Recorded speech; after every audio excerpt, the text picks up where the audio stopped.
Permítame hacerle una pregunta incómoda. Usted entra hoy a una universidad latinoamericana y encuentra que el lenguaje cambió. Ya no se puede decir madre o padre sin que alguien corrija con lenguaje inclusivo. El profesor de literatura le dirá que toda la tradición occidental es opresión colonial. El Departamento de Ciencias Sociales tiene cursos obligatorios sobre privilegio y deconstrucción. Y si usted objeta, no lo refutarán con argumentos. Lo acusarán de violencia simbólica, lo reportarán a comités de ética, lo etiquetarán como reaccionario peligroso. Ahora la pregunta real. ¿Usted cree que esto pasó por accidente? ¿Cree que miles de universidades en decenas de países cambiaron su lenguaje, su moral, su epistemología al mismo tiempo sin coordinación, sin plan, sin genealogía intelectual? Este video le va a mostrar algo perturbador. Lo que usted experimenta hoy en su universidad no es fenómeno espontáneo.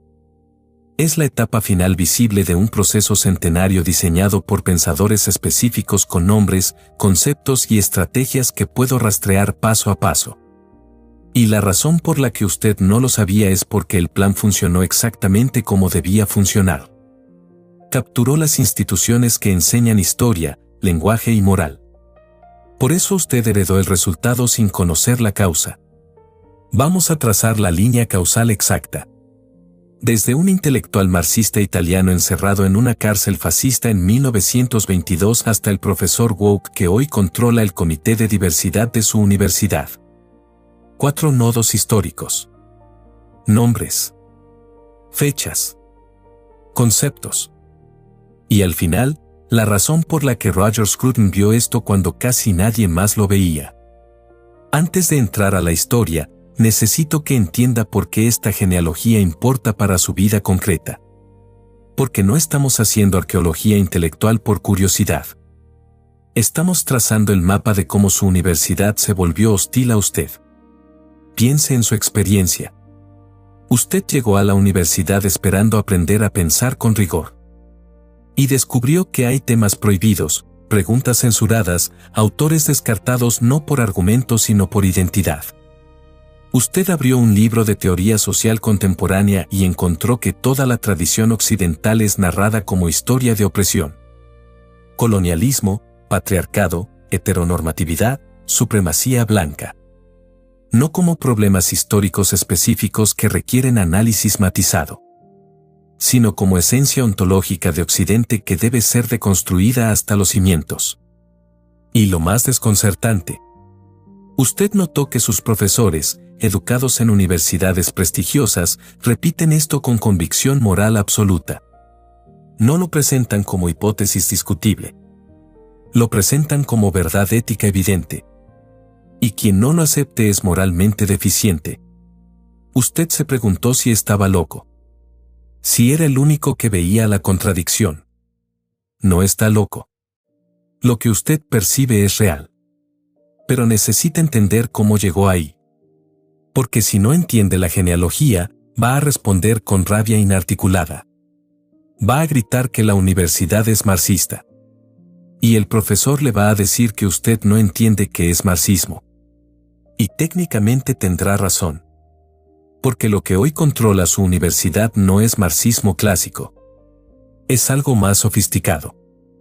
Es la traducción de marxismo económico a marxismo cultural. Y esa traducción tiene genealogía específica que vamos a trazar ahora. Comencemos entonces con el primer nodo histórico. Antonio Gramsci. Intelectual marxista italiano. 1922. Encerrado en cárcel fascista. Y ahí, en esa celda, Gramsci tiene una intuición que cambiará la estrategia revolucionaria para siempre. Marx había dicho que la revolución vendría por contradicción económica. El proletariado, explotado por el capitalismo, tomaría conciencia de clase y derrocaría al Estado burgués. Gramsci mira a Europa occidental y ve que esto no pasó. Los trabajadores no se radicalizaron. Al contrario, muchos apoyaron sistemas democráticos liberales. Algunos incluso apoyaron fascismo. ¿Por qué? Gramsci formula el concepto clave. Hegemonía cultural. Dice que el poder de la clase dominante no se sostiene solo por coerción económica o policial. Se sostiene porque logró que sus valores, su lenguaje, su moral, su visión del mundo sean percibidos como naturales, inevitables, universales por toda la sociedad, incluyendo por los oprimidos. Los trabajadores no se rebelan porque han internalizado la cultura burguesa. Ven la propiedad privada como derecho natural. Ven la familia tradicional como institución sagrada. Ven la religión como fuente de moral. Todo esto es hegemonía cultural. Control por consentimiento, no por represión. Y aquí viene la conclusión estratégica revolucionaria. Si el poder de la burguesía es cultural antes que económico, entonces la revolución debe ser cultural antes que económica. No puedes derrocar al Estado sin antes derrocar la cultura que lo legitima. Debes capturar las instituciones que producen significado. Escuelas, universidades, medios, arte, religión, familia.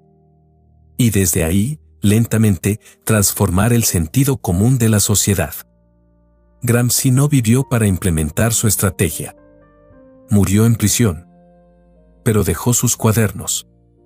Y esos cuadernos migraron a otros intelectuales, a otras universidades, a otras geografías. Y así llegamos al segundo nodo. Pasemos ahora al segundo nodo histórico. Escuela de Frankfurt, Alemania. Años 30. Un grupo de intelectuales marxistas enfrenta el mismo problema que Gramsci. El proletariado no se radicalizó. El capitalismo no colapsó. Peor aún, fascismo y nazismo surgieron con apoyo popular. ¿Qué pasó? Estos pensadores, Max Horkheimer, Theodor Adorno, Herbert Marcuse, toman el concepto gramsciano de hegemonía cultural y lo traducen a teoría crítica. Dicen que el problema no es solo económico. Es psicológico, cultural, epistemológico. El capitalismo no solo explota. Coloniza la mente. Produce lo que Marcuse llamará hombre unidimensional. Un sujeto incapaz de imaginar alternativa al sistema porque su deseo, su lenguaje, su racionalidad misma fueron formados por la lógica capitalista. Aquí empieza algo crucial. La Escuela de Frankfurt no ataca solo al capitalismo económico. Ataca a todo lo que sostiene culturalmente al capitalismo. Y eso incluye tradición, familia, religión, razón ilustrada, belleza clásica, moral judeocristiana. Todo esto es narrado como superestructura burguesa que normaliza la dominación. Y entonces viene la migración. Cuando los nazis toman el poder, estos intelectuales huyen a Estados Unidos. Se instalan en universidades americanas. Columbia, Berkeley. Y ahí empiezan a enseñar. No marxismo económico ortodoxo. Eso no funcionaría en Estados Unidos. Enseñan teoría crítica. Una crítica cultural totalizante que cuestiona toda institución occidental como estructura de opresión. Herbert Marcuse se vuelve especialmente influyente. Escribe Eros y civilización. El hombre unidimensional. Y dice algo explosivo.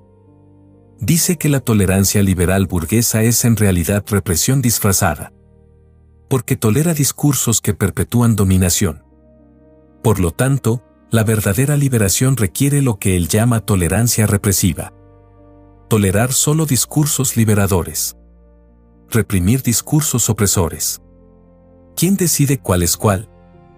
Los iluminados que entienden la teoría crítica. Esto es importante. Aquí ya tenemos el germen de lo que hoy llamamos cultura de cancelación. No es invento reciente. Es consecuencia lógica de teoría crítica frankfurtiana. Si todo discurso es poder y el poder dominante es opresión, entonces permitir discurso dominante es complicidad moral. Silenciarlo es ética. Pero todavía falta algo.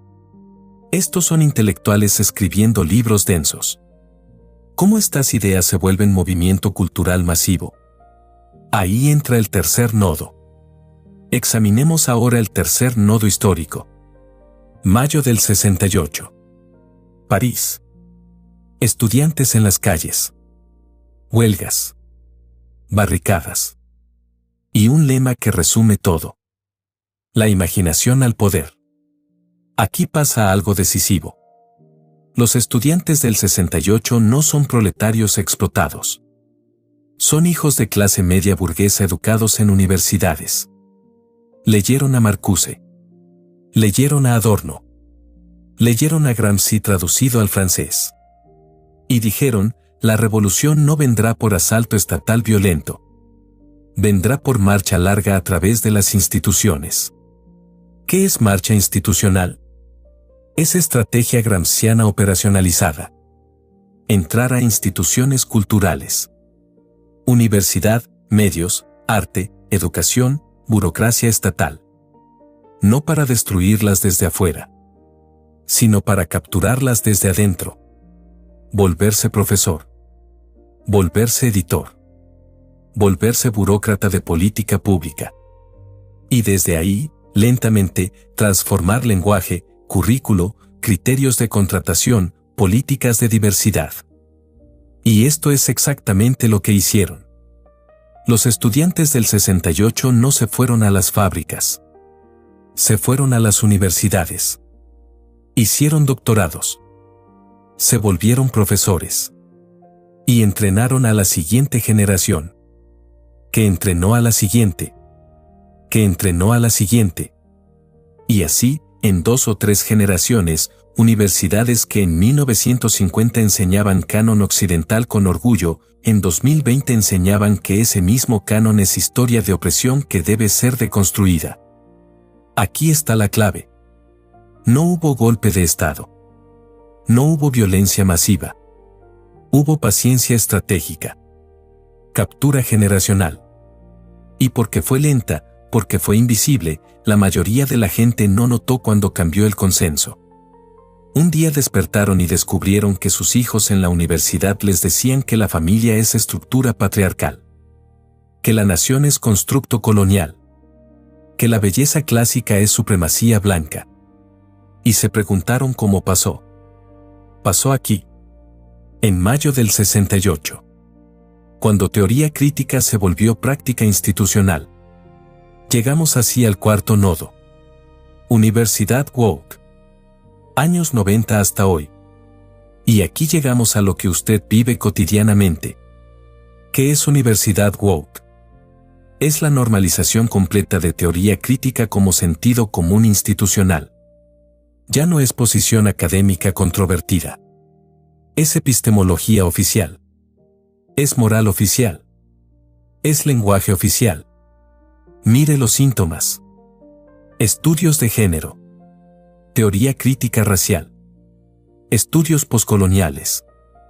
Estudios queer. Todos estos departamentos se multiplicaron en universidades occidentales desde los 90. Y todos comparten el mismo marco gramsciano-frankfurtiano. Todo es poder. Todo es opresión. La tradición occidental no tiene verdad que ofrecer. Solo tiene dominación que debe ser expuesta. Más síntomas. Políticas de diversidad obligatorias. Declaraciones de compromiso con justicia social requeridas para ser contratado. Comités de ética que investigan microagresiones. Safe spaces donde estudiantes pueden refugiarse de ideas incómodas. Trigger warnings en clases de literatura clásica. Todo esto no es exageración. Es realidad documentada en cientos de universidades. Y lo más importante, el cambio de lenguaje. Usted ya no puede usar palabras normales sin ser corregido. Hombre y mujer se volvieron constructos sociales. Madre y padre se volvieron términos excluyentes. Sexo biológico se volvió espectro. Opinión disidente se volvió violencia simbólica. Todo el vocabulario fue redefinido. Y si usted resiste la redefinición, no lo refutarán. Lo acusarán moralmente. ¿Por qué? Porque aquí Gramsci triunfó completamente. Capturó la hegemonía cultural. Transformó el sentido común. Y ahora quien defiende tradición, familia, razón, belleza clásica, distinción biológica entre sexos, es visto como reaccionario peligroso. No como alguien con argumento válido. Como alguien moralmente deficiente que debe ser reeducado o excluido. Esto es lo que usted enfrenta. No enfrenta debate académico. Enfrenta resultado de estrategia centenaria que capturó las instituciones que definen qué es pensamiento aceptable. Y aquí entra Roger Scruton. ¿Por qué Scruton vio esta genealogía cuando casi nadie más la veía? Porque Scruton entendió el concepto clave que conecta todos estos nodos. Oikopobia. Odio al hogar. Repudio cultural de élites educadas hacia su propia tradición. Scruton dice que Gramsci y la Escuela de Frankfurt no solo propusieron estrategia revolucionaria. Produjeron patología psicológica en élites occidentales. Las entrenaron para sentir vergüenza de su propia cultura. Para ver Europa, Occidente, tradición judeocristiana no como patrimonio que administrar sino como culpa que expiar. Y esta vergüenza se volvió marcador de sofisticación intelectual. El intelectual culto es quien desprecia su herencia. El intelectual ingenuo es quien la defiende. Y esto explica por qué la universidad cayó tan fácilmente. Porque los profesores formados en teoría crítica no sienten que están traicionando tradición. Sienten que están siendo moralmente superiores al rechazarla. No experimentan conflicto. Experimentan virtud. Scruton vio que esto no era solo error intelectual. Era inversión moral completa. Y predijo exactamente lo que usted vive hoy. Predijo que universidades se volverían instituciones de deconstrucción en lugar de transmisión. Predijo que estudiantes saldrían entrenados para detectar opresión en toda tradición pero incapaces de construir algo propio. Predijo que el lenguaje se volvería campo de batalla donde cada palabra sería sospechosa de complicidad con dominación. Y por eso Scruton fue atacado tan ferozmente. Porque nombró el mecanismo. Y quien nombra el mecanismo amenaza la hegemonía. Entonces, ¿qué hace usted con este conocimiento? Primero, ya no responda con rabia inarticulada. Cuando le digan que la universidad es progresista y usted es reaccionario, usted ahora puede trazar la genealogía completa. Puede nombrar a Gramsci. Puede explicar hegemonía cultural. Puede describir marcha institucional. Puede mostrar que lo que hoy se presenta como evolución moral es resultado de estrategia intelectual específica con nombres y fechas. Segundo, entienda que no está enfrentando debate académico neutral. Está enfrentando resultado de captura institucional. Por lo tanto, no espere que argumentos lógicos sean suficientes. La institución fue diseñada para resistir argumentos que cuestionen su hegemonía. Su objetivo no es convencer a la institución. Su objetivo es no ser capturado por ella. Mantener claridad. Transmitir esa claridad a quienes todavía pueden escuchar. Tercero, construya fuera de la institución capturada. Scruton siempre dijo que conservadurismo no es nostalgia. Es administración creativa. Si la universidad fue capturada, construye espacios alternativos de aprendizaje riguroso. Grupos de lectura. Comunidades intelectuales. Plataformas digitales. Lugares donde tradición pueda ser estudiada con seriedad sin ser censurada. Cuarto. Recupere el lenguaje. No acepte redefiniciones. Si le dicen que género es espectro, usted puede decir, no, sexo es realidad biológica binaria y género es constructo gramatical. Si le dicen que tradición es opresión, usted puede decir, no, tradición es patrimonio que heredé y debo administrar. No con rabia. Con firmeza lógica. Esto es lo que este mapa le permite. Claridad estratégica. Resistencia informada. Construcción alternativa. Recapitulemos. Lo que usted experimenta hoy en su universidad no es accidente. Es culminación de genealogía centenaria. Gramsci inventó concepto de hegemonía cultural. Frankfurt lo tradujo a teoría crítica. Mayo del 68 lo operacionalizó como marcha institucional. Y Universidad Woke lo normalizó como sentido común moral. Y Scruton vio todo esto. Porque entendió que detrás de teoría crítica no solo había error intelectual. Había oikopobia. Repudio cultural convertido en virtud. Y predijo que esto produciría exactamente lo que usted vive. Instituciones que deconstruyen sin construir. Estudiantes entrenados para detectar opresión pero incapaces de defender tradición. Lenguaje capturado donde cada palabra es sospechosa. La clave no está en lamentarse. Está en entender el mecanismo.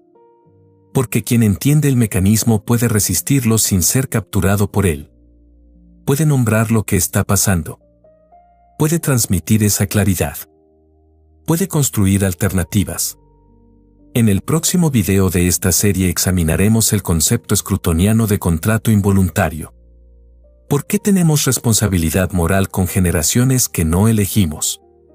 ¿Y por qué este concepto desmantela toda la lógica woke de consentimiento como único fundamento moral? Si este tipo de genealogía rigurosa es lo que busca, este canal existe para eso. Cada semana trazamos otro mapa conceptual que explica la captura cultural que usted percibe pero no lograba articular. Personas que piensan así suelen encontrar estos análisis indispensables para mantener claridad en tiempos confusos. Scruton decía algo que resume todo lo que hemos visto hoy. No defendemos tradición por nostalgia. La defendemos porque somos administradores de algo más grande que nosotros. Y esa administración requiere primero entender que nos están quitando. ¿Y quién? ¿Y cómo? ¿Y por qué? Ahora usted lo sabe.